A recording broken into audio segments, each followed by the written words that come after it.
Library हमें वो environment देती है जो देना चाहिए। अगर आप एसटीडी करते हो, हम एक्चुअली में अपना पॉइंट ऑफ व्यू रख रही हूँ। हाँ बिल्कुल, अपना ही रखना है।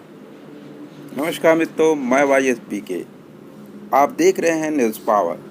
न्यूज़ पावर मेरा गांव मेरा शहर की पड़ताल में एक ऐसी यात्रा पर जहां आप देखेंगे आजमगढ़ की सरकारी लाइब्रेरी, डिस्ट्रिक्ट लाइब्रेरी, जिसे अधिकांश बच्चे आजमगढ़ के शहर के नहीं जानते कि एक डिस्ट्रिक्ट लाइब्रेरी जो उनको निःशुल्क सेवा देती है अपनी शिक्षा को और स्ट्रांग बनाने के लिए, उनको अपनी ज़िंदगी की तमाम शैक्षणिक समस्याओं से बाहर निकलने का निजात दिलाने के लिए।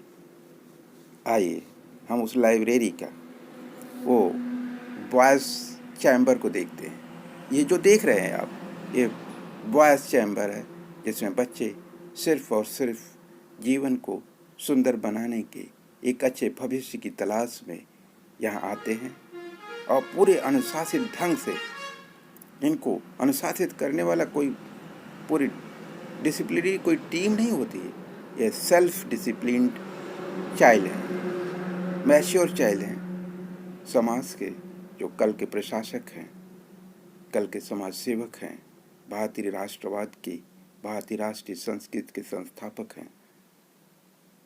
क्या एक माता पिता तुल्य राष्ट्रीय धर्म का नेतृत्व सरकारों का दायित्व नहीं? 75 सालों की आज़ादी और गुलामी के बीच में ये लाइब्रेरी किसका इंतज़ार कर रही है? किसके विस्तार का इंतज़ार कर रही है?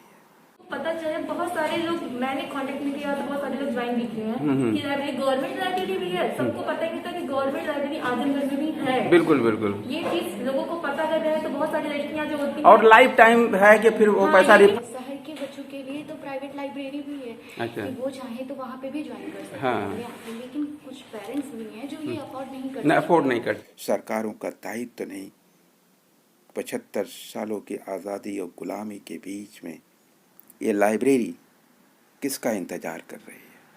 किसके विस्तार का इंतज़ार कर रही है? इस संसदीय क्षेत्र के विधायक 40 साल से यहाँ पे हैं, लगातार जीत रहे हैं। क्या कभी उस लाइब्रेरी में वो पहुँचे? क्या उनकी सोच में इस लाइब्रेरी का कोई महत्व है जिंदा? हम सबको सोचना होगा। आज तक प्रशासक बहुत आए, इन बेटियों की जुबानों से आप सुनेंगे सिर्फ 2 ही प्रशासकों का नाम, एक LY सुहास साहब, दूसरे NP सिंह साहब। क्या सिर्फ 2 ही IAS ऑफिसरों ने इस आजमगढ़ की धरती को एंजॉय किया?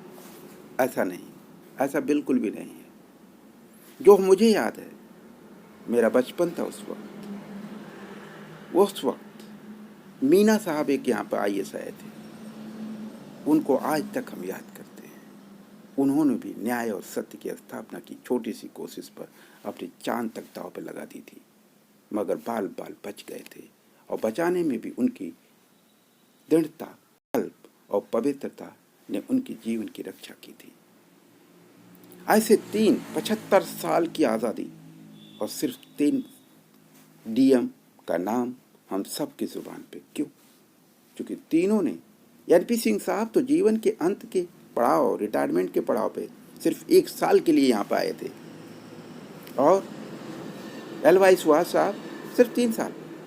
उसके बाद उनको हटा दिया गया, फिर उनको ऑफिस अटैचमेंट दे दिया गया, और उसके बाद फिर मजबूर होकर के उसी प्रशासन ने, उसी सत्ता ने उन्हें नोएडा भेज दिया, नोएडा को सुरक्षित करने के लिए, सुयोग्य बनाने के लिए। योग्यता की पहचान अवश्य होती है। क्या हम ऐसे भारतीय एजुकेशन सिस्टम को क्या इतना भारतीयता प्रदान कर पाए कि वो राष्ट्र के निर्माण के लिए, अपने राष्ट्र के प्रति राष्ट्रीय धर्म को निभाने के लिए सहयोग, सेवा और विश्वास की अद्वितीय साधना, एक सेवा के भाव से पूर्ण करने के दायित्व को निभाने के संकल्प के साथ राष्ट्र धर्म की शिक्षा लेते हैं क्या?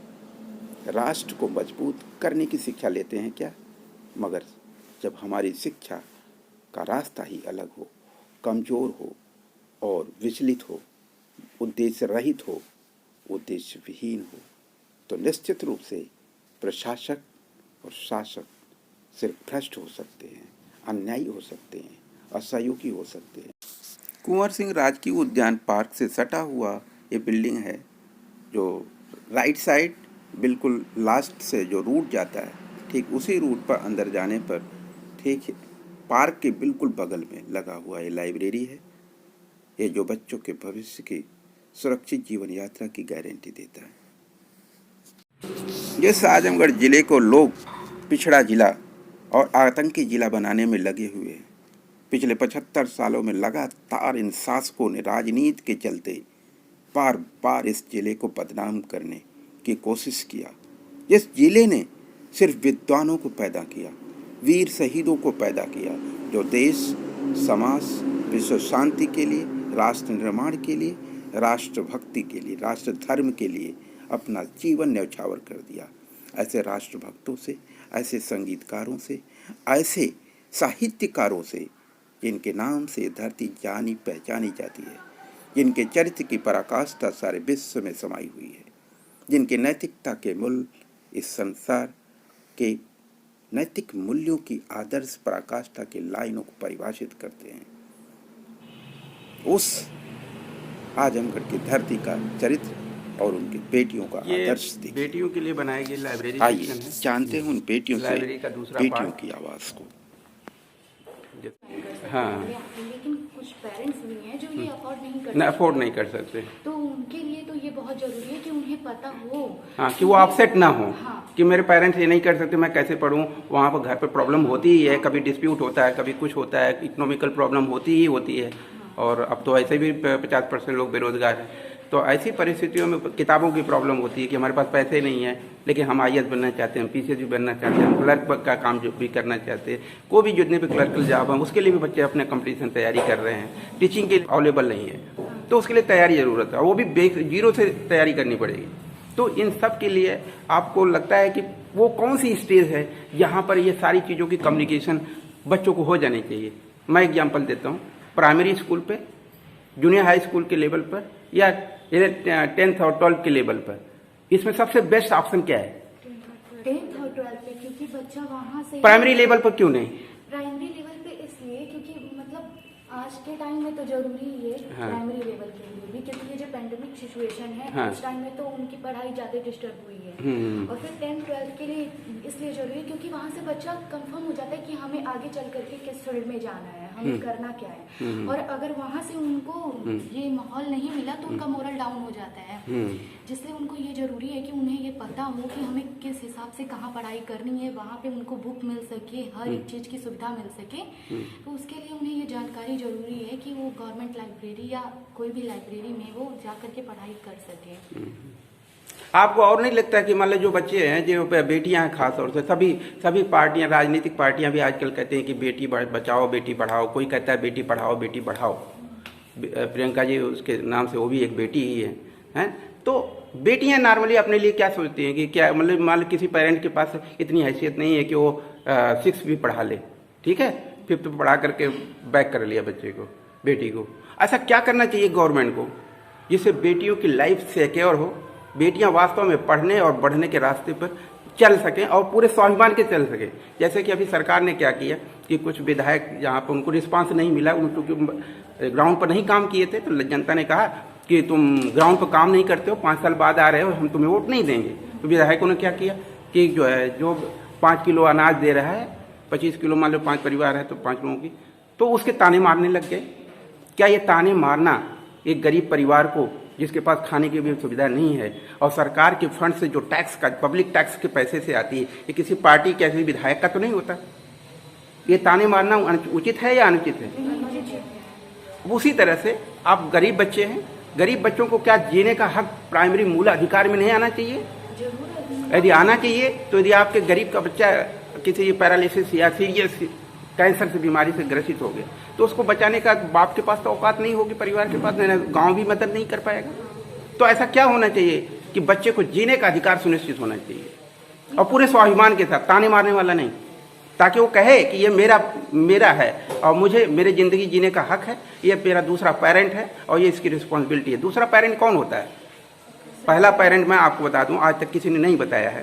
पहला पेरेंट अपने डीएनए का पेरेंट होता है, माँ बाप होते हैं, बायोलॉजिकल पेरेंट होते हैं। दूसरा जो होता है सोशल पेरेंट होता है, आपको जो सोशल लाइफ देता है, सोशल लाइफ की रिस्पॉन्सिबिलिटी लेता है। वो सोशल लाइफ की रिस्पॉन्सिबिलिटी कौन लेता है?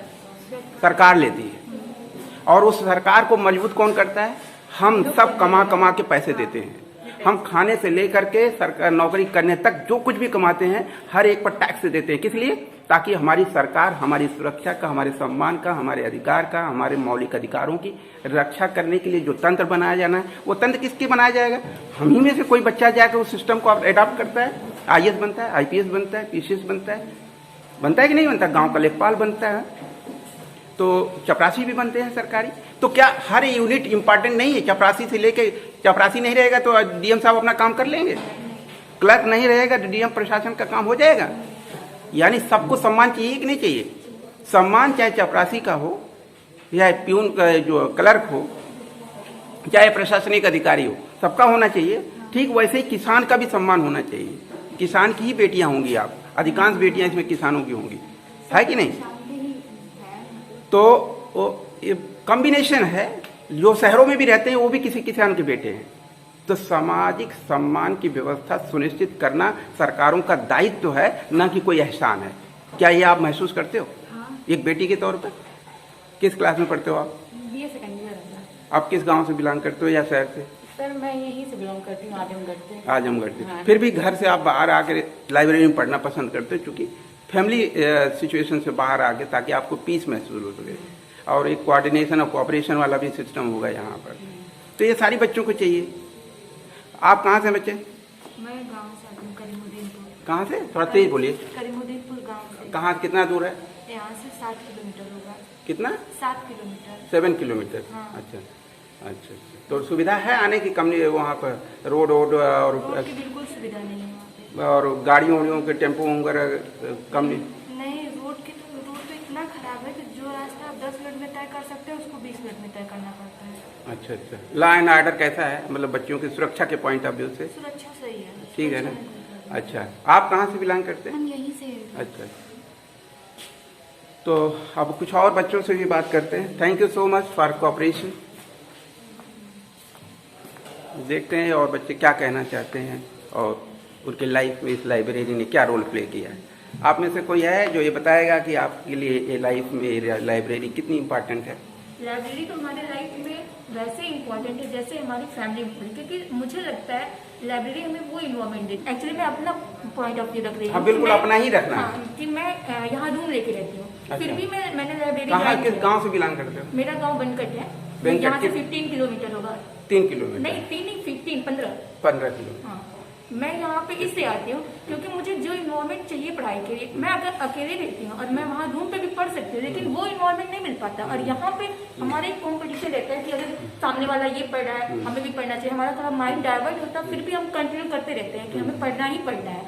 और गवर्नमेंट ने ये जो फैसिलिटी दी है, कुछ लोग को तो पता है बट हर इंसान को नहीं पता, हर लड़कियों को नहीं पता। यहाँ तक कि मैं यहाँ पे 15 साल से रह रही हूँ, मैंने मेरी पूरी बेसिक एजुकेशन भी यहीं से हुई है, बट मुझे पता नहीं कि लाइब्रेरी भी है। अच्छा अच्छा। Actually ये मेरा- कब पता चला आपको? मुझे तो 2 साल पहले पता है। मेरा भाई यहाँ पे ज्वाइन किया था, फिर उसने मुझे बताया दीदी यहाँ लाइब्रेरी है, तो मैंने फिर ज्वाइन तो किया। अभी आप क्या कर रहे हो? अभी तो मैंने बीएड कंप्लीट कर किया है। बीएड कंप्लीट कर लिया? बीएड। हाँ। मैंने बीएड कंप्लीट करके अभी सुपर डिट की प्रिपरेशन कर रही हूँ। और 2 साल है, मतलब फर्स्ट ईयर में आपको पता चला होगा? हाँ, और फिर मैंने फर्स्ट ईयर में ज्वाइन भी नहीं किया था। मैं टीचिंग कर रही थी। अच्छा। फिर अभी मैंने लेफ्ट किया प्रिपरेशन के लिए, तो अब मैंने जब मैं फ्री हुई हूँ तब मैं ज्वाइन की Very हूँ। good. और मुझे ये इतना बेनिफिट हुआ है कि मेरी मैथमेटिक्स मतलब नॉर्मल थी, मुझे बहुत अच्छा नहीं आता था। मैंने बट यहाँ ज्वाइन किया तो यहाँ बहुत सारी बुक भी अवेलेबल है, तो बुक भी मिल जाती है, फिर इससे बहुत मेरा स्ट्रॉन्ग हो गया है। हाँ हाँ, मतलब आपको मतलब बुकों का भी सपोर्ट यहाँ मिल जा रहा है, आपको खरीदने Environment वो सब भी फाइनेंशियल आपके पास बर्डन नहीं होता, हाँ, financial टेंशन भी भी नहीं होता होती। है। तो वो चीज़ें हैं। तो आप बच्चा क्या महसूस करते हो? पे करना है, लेकिन हाँ। यहाँ तो कोई पे भी नहीं है, पेमेंट भी नहीं है। आप आइए ज्वाइन करिए, इतना अच्छा इन्वायरमेंट है कि आप यहाँ कोई डिस्टर्ब भी नहीं, बॉयज अलग है, गर्ल्स अलग, हाँ। ये इंटरेक्शन भी नहीं है किसी का, कोई देखिए disturb नहीं ये है। जो सुविधा दिया, जानते हैं किस आदमी ने सुविधा दी है?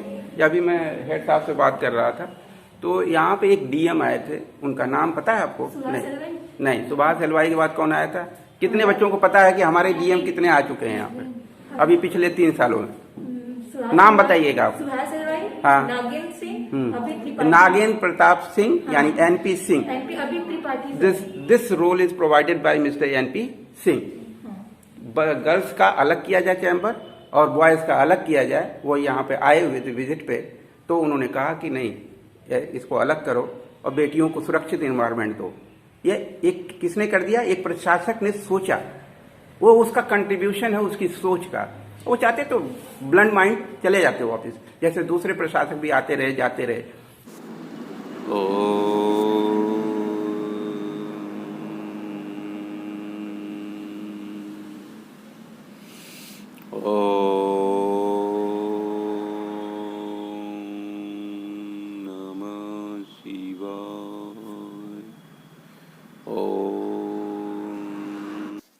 मित्रों नमस्कार, मैं YSB के for BBS health care. BBS health care में आप सबका हृदय से स्वागत है। मित्रों, जीवन एक लंबी प्रक्रिया है। जीवन क्या है? एक मूल विषय है, एक मूल प्रश्न है जीवन का, जो नॉर्मली बच्चे भूल जाते हैं। एक अंदर ही अंदर कौंधता तो रहता है, लेकिन अभिव्यक्त नहीं हो पाता, जीवन खत्म होता चला जाता है। बस इसी गूढ़ रहस्य के साथ बहुत ही कम शब्दों में जीवन के उस सत्य को पहचानना होगा कि जीवन क्या है। वास्तव में शरीर उस जीवन का एक छोटा सा पड़ाव है। ये संसार न जाने कितनी तरह के शरीरों से अभिव्यक्त है, जो कुछ दृश्य भी है और बहुत कुछ अदृश्य है। जहाँ तक हमारी दृष्टि जाती है वो बहुत सूक्ष्म है। उसकी अनंतता की अभिव्यक्ति शब्दकोश की सीमाओं से बाहर है। इसलिए हम अपने जीवन की उस अद्वितीय, अपरिमित, जिसे परिभाषित करना भी असंभव है, उसकी कल्पना, उसके सुख, उसके आनंद का अनुभव का सबसे खूबसूरत मंदिर खुद हमारा 10 इंद्रियों 10 प्रकृतियों से बना ये शरीर है। आइए हम उस शरीर को, जिसे आज तक हम शरीर समझते रहे, हम उसे अपना मंदिर बनाएं। वो मंदिर ही वास्तव में असल मंदिर है, उस परमात्मा का मंदिर है जो स्वयं हर पल इस शरीर का जन्मदाता था, जन्मदाता, संरक्षक, पालक, पोषक। त्वमेव माता च पिता त्वमेव, त्वमेव बंधुश्च सखा त्वमेव, त्वमेव विद्या द्रविड़म त्वमेव, त्वमेव सर्वं मम देव देव। ये शरीर एक असेंबली है मित्रों, हर पार्ट स्वयं में एक पूर्ण पार्ट है, उसका अपना पूर्ण जीवन है। इस शरीर का हर हिस्सा अपना दायित्व निभाता है, सहयोग और सेवा का धर्म निभाता है, बिना किसी प्रश्न के, और फिर स्वतंत्र हो जाता है। स्वच्छंद जीवन की परिभाषा स्वयं हम अपने अंगों में देख सकते हैं, मगर हम उसे सीखते नहीं। हमारा जीवन न जाने कितने बैक्टीरिया, कम से कम लगभग 1.5 किलो बैक्टीरिया से बना हुआ है। वही 1.5 किलो बैक्टीरिया इस जीवन को जीवंत रखता है, इस शरीर की जीवंतता को बनाए रखता है। लेकिन जब उसकी अधिकता होती है तो वह बैक्टीरिया शरीर में अपना पहचान छोड़ता है कि हम डिसबैलेंस हो रहे हैं और उससे शरीर प्रभावित हो रही है। यह अभिव्यक्ति हमारे शरीर पर किसी न किसी रूप में दिखाई देती है, जिसे हम बीमारी कहते हैं, रोग कहते हैं। भगवान ने इस मंदिर को कितना खूबसूरत बनाया है ना। हम अज्ञानता में अपने शरीर का दोष दूर करने के लिए हम उस जहर को अपना जीवन का शोधन का माध्यम मानते हैं। एलोपैथ जिसे कहते हैं, एलोपैथ इस जीवन को डिस्ट्रॉय, इस शरीर के जीवन को डिस्ट्रॉय करने का एक इंजेक्शन है, और योग और आयुर्वेद इसका पालक पोषक है। मगर दुर्भाग्य, हमारा ज्ञान संस्कृति हमें शरीर के पालन पोषण की प्रक्रिया का जो विज्ञान था, हमने उससे ही खुद को दूर कर लिया और जहर का कार्य और दायित्व निभाने वाली संस्कृति को, व्यवस्था को, शोधन चरित्र को अपने समाधान के रूप में अपना लिया। वो समाधान नहीं था, वो क्षणिक समाधान है, क्षणिक समाधान।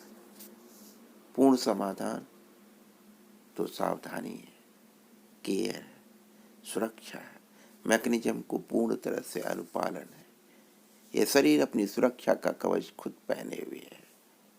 हम उसकी सुरक्षा के कवच को ठीक से समझें, जाने, अपनाएं, तो हमारा शरीर जीवन के अंतिम क्षण तक पूर्ण स्वस्थ रह सकता है, सभी दोषों से मुक्त रह सकता है। गीता में भगवान कहते हैं, निर्दोषम ही क्षमम ब्रह्म, जो दोष रहित है वही ब्रह्म है। हमें उस ब्रह्मत्व को हासिल करना है। उसके लिए हासिल करने के लिए कोई हाथ पैर चलाने की जरूरत नहीं है। अपने ज्ञान अवस्था में उसी को स्थिर प्रज्ञ कहते हैं, यानी उस ज्ञान, उस सत्य, उस नॉलेज के प्रति पूर्ण स्थिरता के साथ समर्पित हो जाना ही ज्ञान है। ज्ञान भागना नहीं है, ज्ञान विचलन नहीं है, ज्ञान लक्ष्य नहीं है। लक्ष्य तो एक पड़ाव होता है। ज्ञान